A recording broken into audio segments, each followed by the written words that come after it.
રાજકોટમાં ભ્રષ્ટાચાર મુદ્દે કોંગ્રેસની વિરોધ કૂચમાં ભારે તંગદિલી। મહાનગરપાલિકા કચેરી ખાતે પોલીસ અને કાર્યકરો વચ્ચે ઉગ્ર ઘર્ષણ જોવા મળ્યું। રાજકોટ મહાનગરપાલિકામાં કથિત ભ્રષ્ટાચાર અને ગેરવહીવટના વિરોધમાં મુખ્ય વિપક્ષ કોંગ્રેસ દ્વારા યોજવામાં આવેલા વિરોધ પ્રદર્શન દરમિયાન શહેરમાં ભારે તંગદિલી સર્જાઈ હતી। શહેરના ત્રિકોણબાગ વિસ્તારથી શરૂ થઈ મહાનગરપાલિકાની મુખ્ય કચેરી સુધી કાઢવામાં આવેલી આ વિરોધ કૂચમાં મોટી સંખ્યામાં પક્ષના આગેવાનો અને કાર્યકરો જોડાયા હતા, જ્યાં કચેરી પરિસરમાં સુરક્ષા દળો અને પ્રદર્શનકારીઓ વચ્ચે ઉગ્ર ઘર્ષણ જોવા મળ્યું હતું। પ્રાપ્ત વિગતો અનુસાર સ્થાનિક વહીવટી તંત્રની નિષ્ફળતાના મુદ્દે શાસક પક્ષને ઘેરવા માટે કોંગ્રેસના કાર્યકરોએ મહાનગરપાલિકાના આયુક્તને રૂબરૂ રજૂઆત કરવાનો પ્રયાસ કર્યો હતો। આ રજૂઆત વેળાએ કચેરીના પટાંગણમાં ભારે સૂત્રોચ્ચાર સાથે કાર્યકરોએ ઉગ્ર વિરોધ નોંધાવતા પોલીસ અને પ્રદર્શનકારીઓ આમને સામને આવી ગયા હતા। પરિસ્થિતિ એટલી હદે વણસી ગઈ હતી કે બંને પક્ષો વચ્ચે ભારે ધક્કામુક્કીના દ્રશ્યો સર્જાયા હતા અને સમગ્ર માહોલ અત્યંત તણાવપૂર્ણ બની ગયો હતો।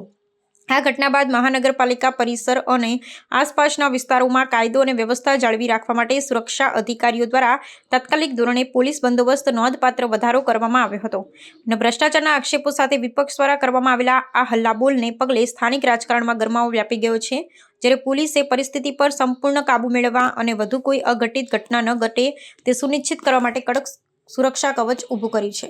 આજે રાજકોટ શહેર કોંગ્રેસ પરિવાર દ્વારા ત્રિકોણબાગ ખાતેથી રેલી કાઢીને રાજકોટ મહાનગરપાલિકાને ઢંઢોળવાનું કામ રાજકોટ શહેર કોંગ્રેસ દ્વારા કરવામાં આવે છે। કારણ કે કોંગ્રેસ આપકે દ્વારનો કાર્યક્રમ શહેર કોંગ્રેસ પરિવાર દ્વારા અમારા વોર્ડ પ્રમુખો દ્વારા 1 થી 18 વોર્ડમાં કાર્યક્રમ કરવામાં આવેલો હતો। ત્યાં વ્યાપક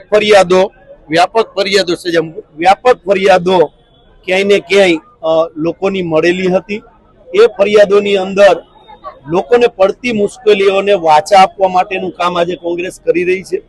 મુખ્ય જે અમારો મુદ્દો છે એ ભ્રષ્ટાચારનો મુદ્દો છે।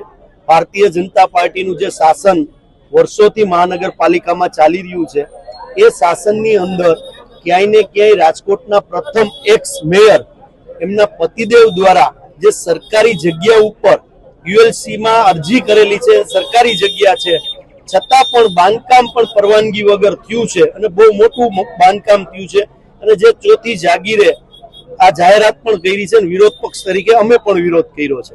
તો ક્યાંક સામાન્ય માણસ રાજકોટનો નાગરિક છે એ પોતાના ઘરની બહાર એક ઓટલો પણ જો બહાર કાઢતો હોય અથવા પતરા પણ નાખતો હોય તો ત્યાં મ્યુનિસિપાલિટી કમિશનર સિંઘમ બનીને બુલડોઝરનું કામ કરે છે। ક્યાંક ને ક્યાંક ગરીબ વ્યક્તિઓ જ્યાં વસાહત પામે છે ત્યાં બુલડોઝરનું કામ ચાલી રહ્યું છે। તો મેયરશ્રી પાસે કેમ કમિશનરશ્રી આંખ મીચોમણા કરે છે?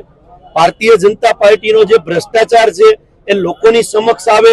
અનેક એવા કિસ્સાઓ આપણે જોયા, કોર્પોરેટરો પણ તોડ કરતા પકડાણા, ભારતીય જનતા પાર્ટીના કોર્પોરેટરો તોડ કરતા પકડાણા, એના મેયર પોતે પણ સરકારી જગ્યા ઉપર બાંધકામ કરતા પકડાણા। ટીઆરપી ગેમ ઝોન જેવી ઘટનાઓ બની, એમાં પણ ભ્રષ્ટાચાર ભાજપના આગેવાનો દ્વારા જ ક્યાંક અધિકારીઓને બળ પૂરું પાડવામાં આવેલું હતું। એવી જ રીતે સિટી બસની યોજના આપણે જોઈ તો 150 ફૂટ રિંગ રોડ ઉપર સિટી બસે 2 વ્યક્તિ 3 વ્યક્તિઓના જે મૃત્યુ નિપજાવ્યા હતા।